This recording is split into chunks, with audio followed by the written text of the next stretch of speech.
안녕하세요. 알아두면 삶이 힘이 되는 채널 매일 3분입니다.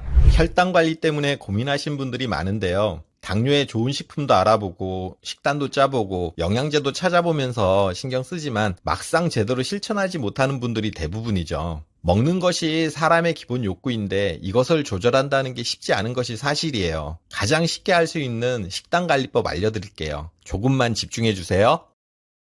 혈당관리 식사법으로 식사 순서를 바꾸는 방법이 있어요. 평상시 식사 자체를 조절하지 못할 때가 많고 혈당 지수가 낮은 것만 골라 먹기도 힘들잖아요. 그런데 평소에 식사하실 때 순서를 거꾸로 바꾸면 혈당 수치 관리에 아주 크게 도움이 돼요. 식사 순서를 바꾸어 먹는 거꾸로 식사법인데요. 보통 우리가 식사할 때 밥이나 국부터 먼저 먹게 되잖아요. 그런데 밥이나 국이 아닌 채소부터 먼저 먹는 습관을 들이시면 혈당 관리에 상당히 도움이 돼요.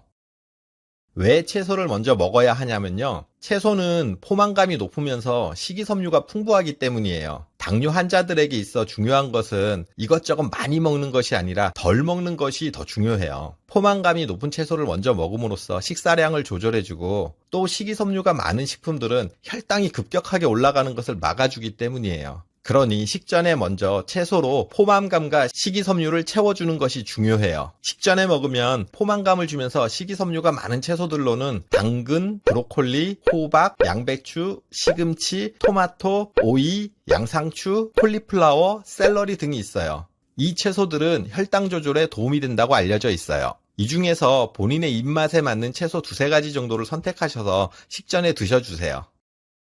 채소 다음으로는 단백질 식품을 드셔주세요. 혈당 조절에 있어서 단백질 섭취도 상당히 중요한데요. 단백질은 혈당이 빠르게 올라가는 것을 막아주면서 당뇨 환자에게 있어서 중요한 부분인 근손실도 예방해주기 때문이에요. 본인에게 맞는 일일 단백질 섭취량은 본인의 몸무게의 1000분의 1 정도를 섭취하시면 돼요. 예를 들어서 몸무게가 50kg이신 분은 일일 단백질 섭취량이 50g이고요. 60kg이면 일일 단백질 섭취량이 60g이 되는 거예요. 대략 50g, 60g의 단백질이 어느 정도냐 궁금하실 텐데요. 달걀 한 개는 6g 정도의 단백질을 함유하고 있고 닭가슴살 100g은 약 25g의 단백질을 함유하고 있어요. 그런데 실제로 음식을 섭취하면 거기에 일정 부분 단백질이 함유되어 있기 때문에 이런 단백질 식품을 반찬으로 만들어서 세끼 식사 시에 드시면 하루 필요 단백질은 충분히 섭취하시는 거예요. 당뇨 환자에게 추천하는 단백질로는 달걀뿐만 아니라 닭가슴살, 소고기 우둔살, 돼지고기 다리살 등 기름기가 없는 부위의 단백질이 풍부해서 추천드리고요. 또 대표적인 식물성 단백질로는 검정콩이나 병아리콩을 추천드려요. 콩으로 만든 두부를 섭취하시는 것도 굉장히 좋은 방법이에요. 또 지방질이 없는 등푸른 생선인 고등어나 참치 등에도 단백질이 많이 함유되어 있어요. 그러니까 본인에게 맞는 단백질 식품으로 반찬을 만들어 드신다 생각하시면 되세요.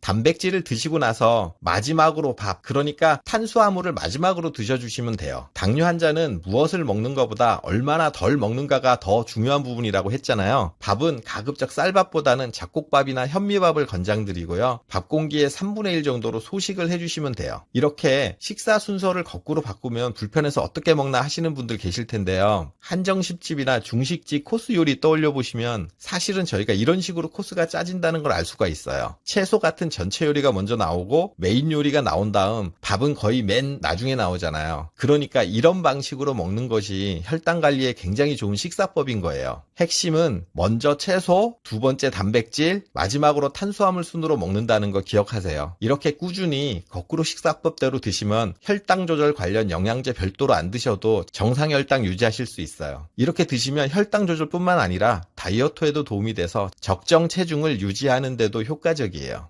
천천히 다시 보시면 아시겠지만 실천하기에 그리 어려운 내용은 아니에요. 오늘 내용 기억하시고 거꾸로 식사법을 꾸준히 실천하신다면 당뇨의 두려움에서 벗어나실 수 있어요. 정보가 유용하셨다면 구독, 좋아요, 알림 설정 해주시고요. 궁금하신 사항은 댓글로 남겨주시면 친절히 답변 드릴게요. 이상 매일 3분 대표 큐레이터 송한결이었습니다. 감사합니다.